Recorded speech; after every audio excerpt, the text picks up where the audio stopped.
Dicen que un simple cuadro puede traer desgracia y que el rostro de un niño llorando puede esconder una maldición. Este es el misterio de los cuadros de los niños que lloran.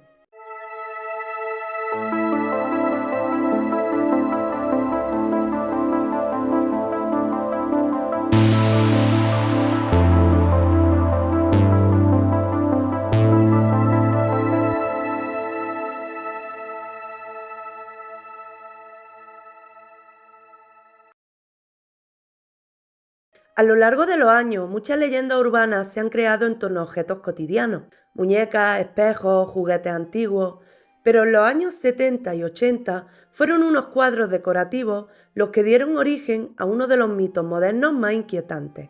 Eran las imágenes de niños y niñas con lágrimas en los ojos, conocidos simplemente como los cuadros de los niños que lloran.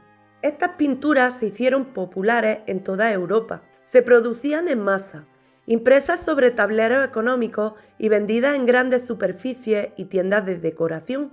Se calcula que llegaron a venderse más de 50.000 copias solo en el Reino Unido. En España también fueron comunes.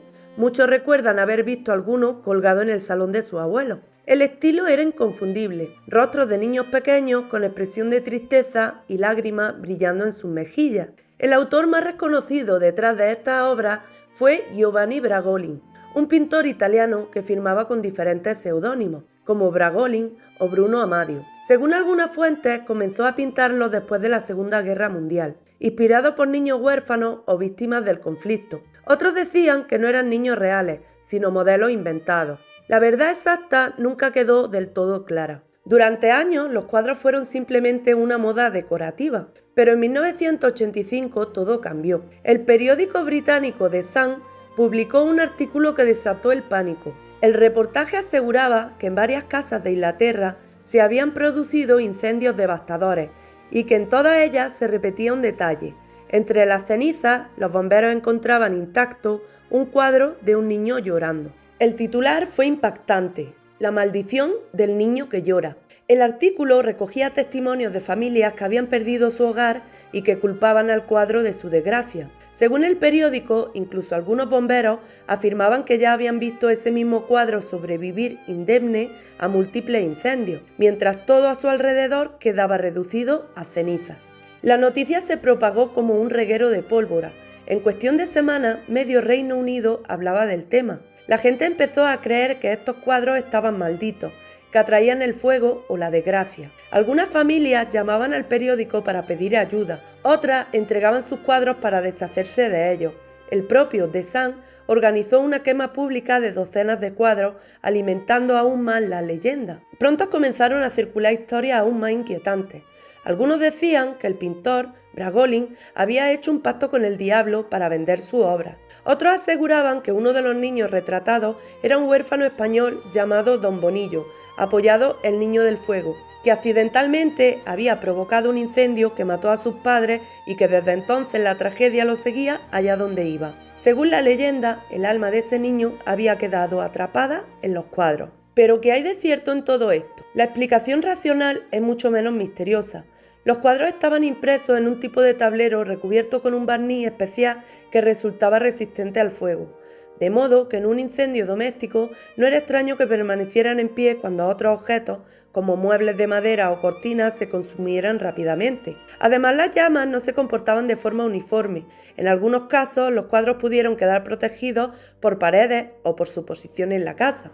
A pesar de ello, el impacto de las noticias fue tal que el mito sobrevivió a las explicaciones lógicas. El propio cuerpo de bomberos de South Yorkshire emitió un comunicado en 1985 explicando que no había pruebas de ninguna maldición, pero para entonces la leyenda ya se había instalado en la imaginación popular. El fenómeno trascendió fronteras. En España y en Latinoamérica también se empezaron a contar historias de cuadros malditos, incluso cuando el caso original había ocurrido en Inglaterra. Muchos recordaban haber visto un cuadro de un niño llorando en casa de algún familiar y sentían escalofríos al relacionarlo con los rumores. Hoy en día, los cuadros de los niños que lloran todavía circulan en mercadillos, tiendas de segunda mano o incluso en internet. Algunos lo buscan como piezas de coleccionismo, precisamente por su fama de malditos. Otros prefieren evitarlos por medio de atraer desgracia en su hogar. Más allá de si son o no un objeto maldito, los cuadros de los niños que lloran son un ejemplo perfecto de cómo nace y crece una leyenda urbana. Una noticia sensacionalista, unas coincidencias inquietantes y la imaginación de miles de personas que al compartir historias transformaron simples reproducciones decorativas en un mito moderno. ¿Fue todo producto de la sugestión y la prensa? ¿O hay algo más detrás de esos ojos tristes que parecen observarnos desde la pared? Lo cierto es que décadas después la leyenda sigue viva, y aunque los bomberos insistan en que solo fue cuestión de barniz y casualidad, hay quienes aseguran que todavía sienten un escalofrío cuando se cruzan con uno de esos cuadros. Dice la leyenda que si te ha gustado este vídeo, no olvides dejar tus pulgares al cielo, porque si no, esta noche podrían jalarte de la pata. Suscríbete y activa la campanita para no perderte nada. Esto fue Misterio en 5 minutos de la teoría fantasma. Volvemos en el próximo caso y nos vemos del otro lado.